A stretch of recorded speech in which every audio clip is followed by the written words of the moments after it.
My girlfriend texted, "I'm flying to meet my online boyfriend for Valentines." I replied, "What?" Then I canceled the credit cards and left her stranded at the airport.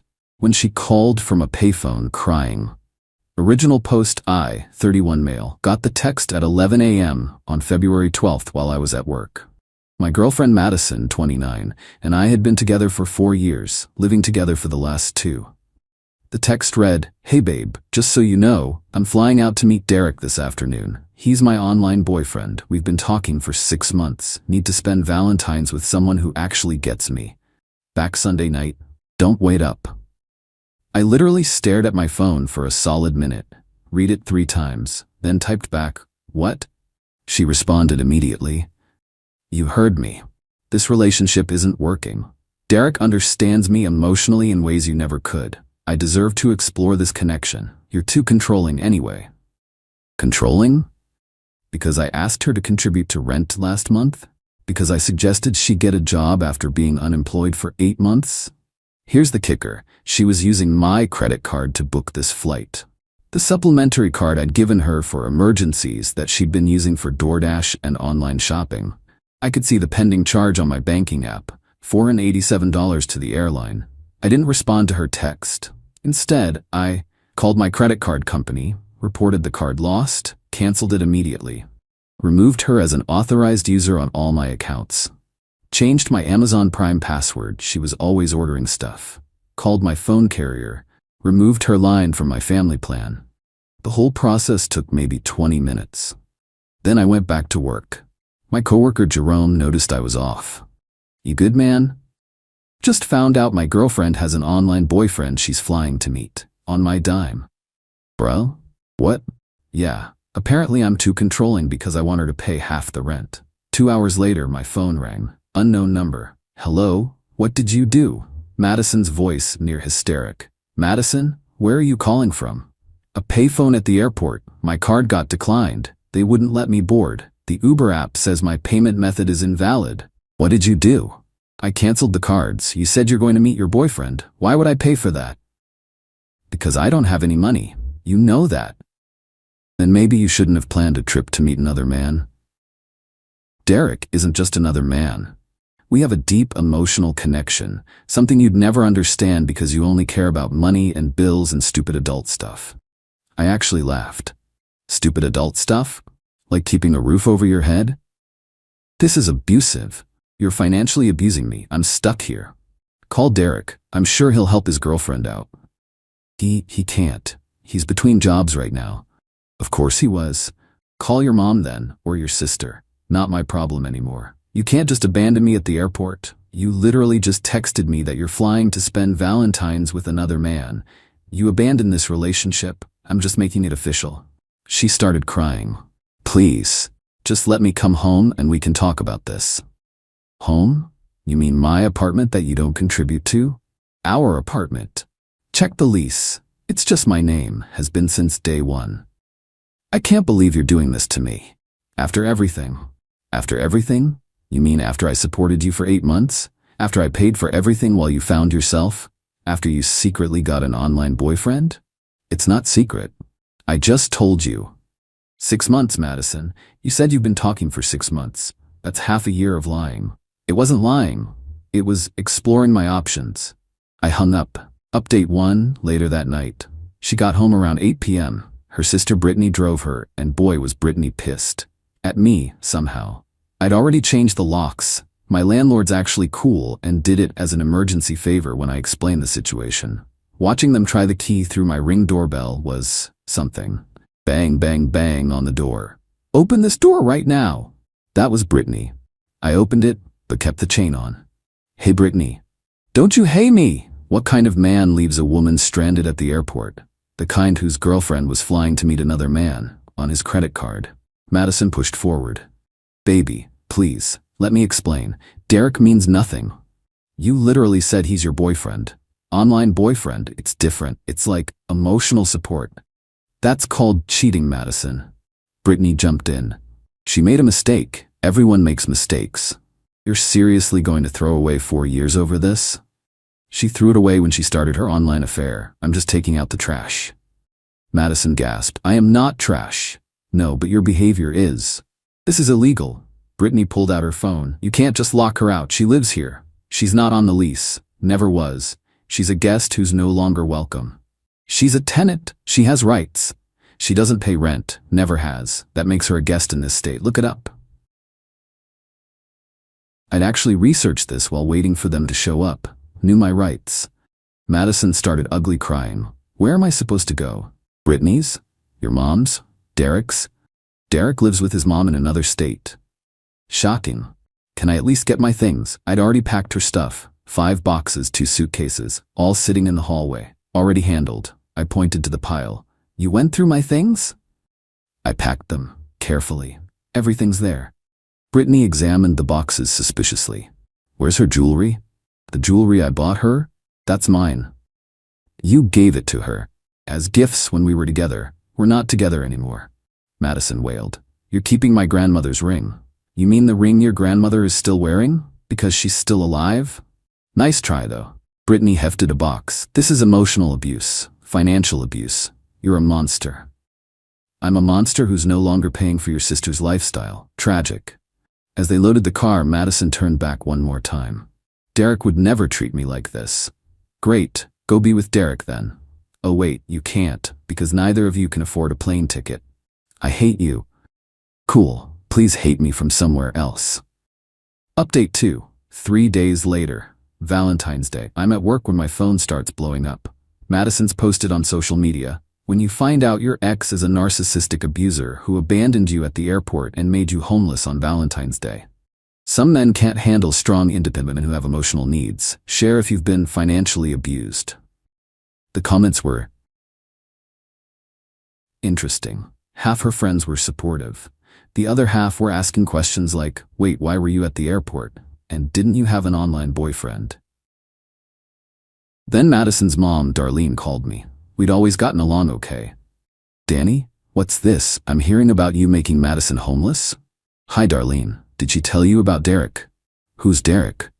Her online boyfriend of 6 months, the one she was flying to spend Valentine's with on my credit card. Long pause. She said, what now? I forwarded her the original text. The line went quiet for so long I thought she'd hung up. That little, and she told me you were cheating. Nope, just paying all her bills while she sexted some unemployed dude online. He's unemployed too? Apparently. Jesus Christ, I raised an idiot. I mean, she's staying with Brittany. Brittany's already complaining. Madison won't get a job, won't help around the house, just sits on her phone talking to this Derek character. Sounds about right. Danny, I'm sorry. I really am. We liked you. Thanks, Darlene. She's trying to get her daddy to pay for a plane ticket. He said no. I said hell no. Small victories. That afternoon, got a text from an unknown number. Hi, this is Derek. Madison gave me your number. I think we should talk about this situation. I screenshot it and sent it to my group chat. The boys were dying. I responded, no thanks. You can have her. You don't understand our connection. I don't care about your connection. She says you're holding her stuff hostage. She has all her stuff. She says you kept valuable items that belonged to her. Everything I kept, I paid for. That's not very gentlemanly. Neither is sexting another man's girlfriend for 6 months, yet here we are. Madison says you're abusive. Madison says a lot of things. How's that working out for you? You gonna buy her that plane ticket? No response. Guess Derek's mom said no too. Update 3. 1 week later. The extinction burst, as they call it, came exactly 1 week after the airport incident. First, Madison tried to break into the apartment at 2 a.m. She still had her key fob for the building entrance, but not the apartment key. My Ring doorbell caught her trying to jimmy the lock with a credit card. Whose credit card, I wonder? She gave up after 10 minutes and left a note. We need to talk. You're being unreasonable. Derek and I are just friends now. Please give us another chance. I love you. Just friends already? That was fast. Next morning, I get a call from my HR department. Someone filed an anonymous complaint saying I was bragging about making a woman homeless and creating a hostile work environment. My manager Brad called me in. Danny, what's going on? I showed him everything. The texts, the doorbell footage, the whole mess. Jesus, your ex is psycho. Yeah. We'll note this as a personal matter. Try to keep it out of the office. Already am. Jerome's the only one who knows. Cool. Sorry you're dealing with this, man. Then came the desperate measures. Madison created a GoFundMe. Help me escape my abusive ex and start fresh. The description was a masterpiece of fiction. According to her, I'd been emotionally abusive for years, controlled all the money, isolated her from friends and family, and when she tried to leave, I sabotaged her escape and made her homeless. Goal: $5,000. She raised $73, all from Brittany. The comment section turned into a battlefield when one of my buddies posted, "Didn't you cheat on him with some online dude?" Madison deleted the whole thing within hours. But the best part? Derek reached out again. "Hey man, I think there's been a misunderstanding about Madison and me. We're just friends, always have been. She's like a sister to me." "Brother, I saw the screenshots she sent you. Those aren't sibling appropriate." "What screenshots?" "Oh boy." Madison had been sending him nudes and telling me they were having an emotional affair. But apparently Derek thought they were just friends. I forwarded him one of her texts to me about their deep romantic connection. His response: "WTF? She said you were separated. She said she was single. I have a girlfriend." "You have a girlfriend and you've been talking to Madison for 6 months? As friends, we play the same online game. My girlfriend knows about her." "Does your girlfriend know Madison thinks you're together?" "Holy shit, no. BRB. An hour later, Madison called from Brittany's phone, screaming, "You ruined everything." Derek blocked me. His girlfriend messaged me, "You're evil." I just told him the truth. We were in love. He has a girlfriend, Madison. That's just someone he plays games with. No, that's his actual girlfriend of 2 years. You're the side chick who wasn't even a side chick. I am not a side chick. You're right, side chicks usually know they're side chicks. You're just delusional. She hung up. Brittany texted me an hour later. "She won't stop crying. Please just talk to her." "No, she's driving me insane. She's your sister. I'm kicking her out tomorrow if you don't take her back." Good luck with that. Update 4. 2 weeks later, the fallout was swift and brutal. Brittany did kick Madison out, but not before Madison borrowed Brittany's credit card for a shopping spree, told Brittany's boyfriend that Brittany was cheating. She wasn't. Broke Brittany's laptop accidentally. Madison moved back with her parents. That lasted exactly 3 days before her dad gave her an ultimatum: get a job or get out. She chose option 3. Try to crawl back to me. The text started nice. "Hey, can we talk? I miss you. I made a mistake." Then escalated. "You owe me after everything I did for you. I decorated your apartment. I was there for you." Then turned nasty. "You'll never find anyone like me. You're gonna die alone. I was the best thing in your pathetic life." I didn't respond to any of them. But I did screenshot everything for the restraining order I was considering. The Flying Monkey Brigade was in full effect. Her cousin reached out. "Madison's really struggling. Can't you just help her out a little? She has nothing. She has what she's always had, nothing she's earned herself." That's cold. That's accurate. Her aunt tried. "You lived together for 2 years. Doesn't that mean anything?" "It means I supported a leech for 2 years too long." She's not a leech. She's just finding herself. She found herself an online boyfriend. How'd that work out? Even Derek's girlfriend reached out. "Hi, I'm Alyssa. Thank you for exposing Madison. Derek showed me everything. He thought she was just a gaming buddy. She was sending him inappropriate photos he never asked for. We're working through it, but I wanted you to know you did us a favor." "No problem. Sorry you're dealing with this too." She's now messaging all his friends trying to break us up. The girl is unhinged. Yeah, that tracks. Update 5. 1 month later. Madison got a job at a coffee shop. Lasted 4 days before she was fired for giving away free drinks to make friends and showing up 2 hours late because mornings are hard. Her mom called me. "Danny, I'm at my wit's end. She won't work, won't help around the house, just stays on her phone trying to find a new online boyfriend. Can you please just talk to her? Maybe it'll motivate her?" Darlene, no disrespect, but Madison is 29 years old. She needs to figure her own life out. She says you ruined her life. She ruined her own life when she decided to cheat. The Derek thing wasn't even real. The betrayal was real, the lying was real, the entitlement is definitely real. What am I supposed to do with her? What you should have done years ago, stop enabling her. Darlene sighed. Her father wants to kick her out. Good. Danny. Darlene, she's never had consequences for anything. That's why she's like this.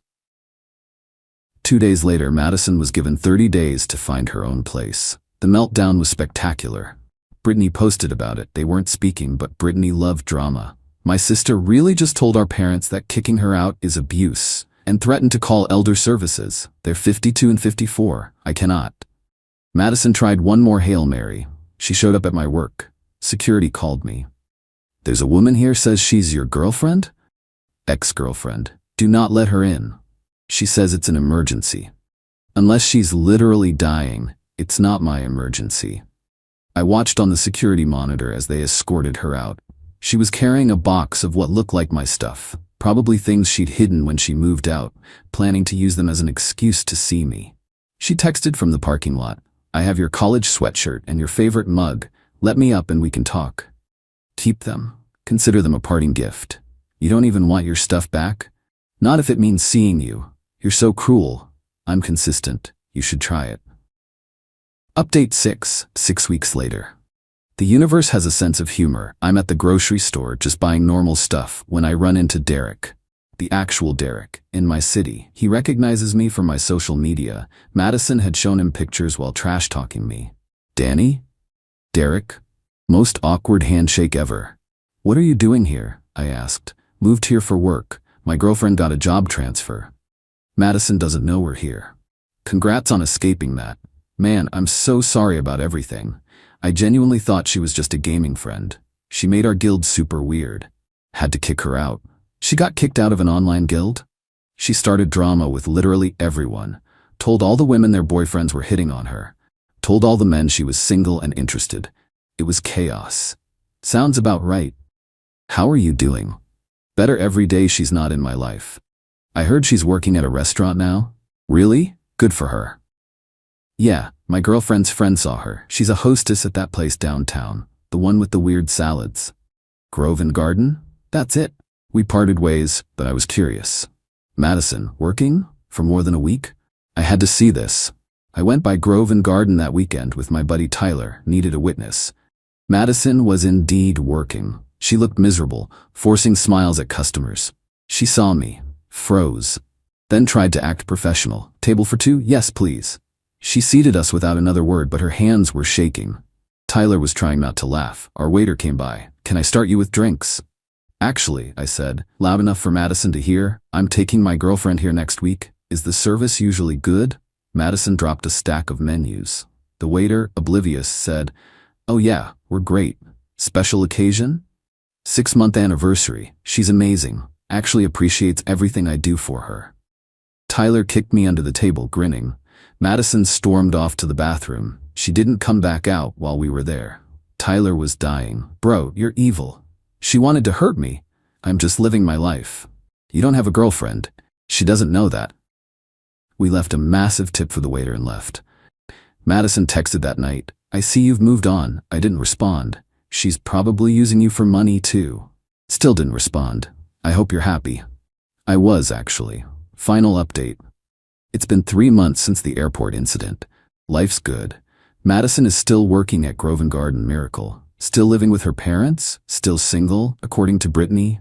They made up, then fell out again, then made up again. Toxic sister's gonna toxic. She tried to start another online relationship with some guy from Australia. He blocked her after she asked him to pay for her plane ticket on their second video call. Her parents finally put their foot down. She pays rent now or she's out. She's paying, barely, and complaining about it on social media daily. Living with toxic parents who charge their own daughter rent. This is what late-stage capitalism looks like. Her mom commented, Late-stage capitalism is your father and I working full-time in our 50s while you complain about working 30 hours a week. Darlene's done playing. As for me, I'm good. Got a promotion at work. Turns out not having someone draining your emotional and financial resources does wonders for your career. Apartments cleaner. Bank accounts healthier. Mental health's definitely better.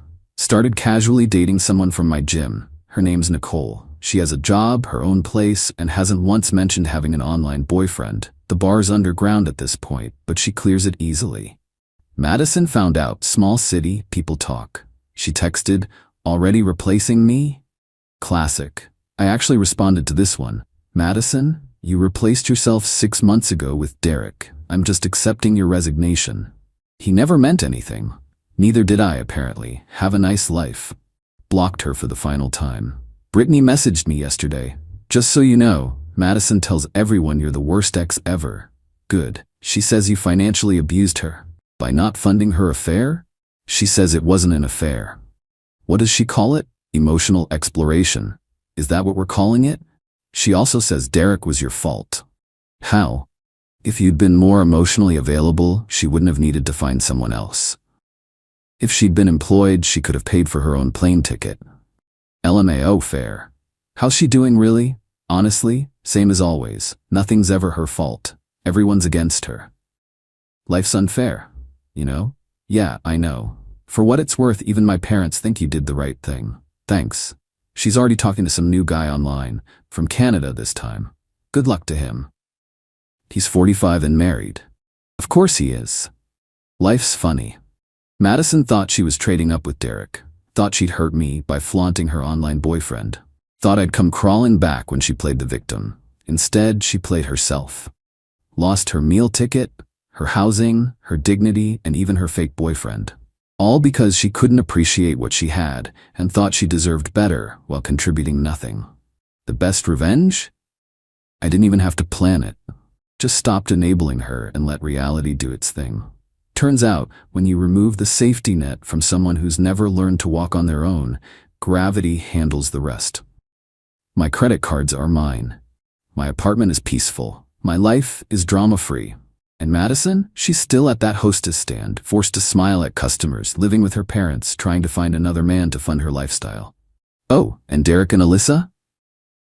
They're getting married. Madison found out through the Gaming Guild Discord. Had another meltdown. Got banned from there too. I'm not saying karma's real, but sometimes the universe has perfect comedic timing. Thanks for reading, everyone. Remember, when someone shows you who they are, believe them. And when they try to take advantage of you, show them who you are. Someone who won't stand for that BS. Peace out.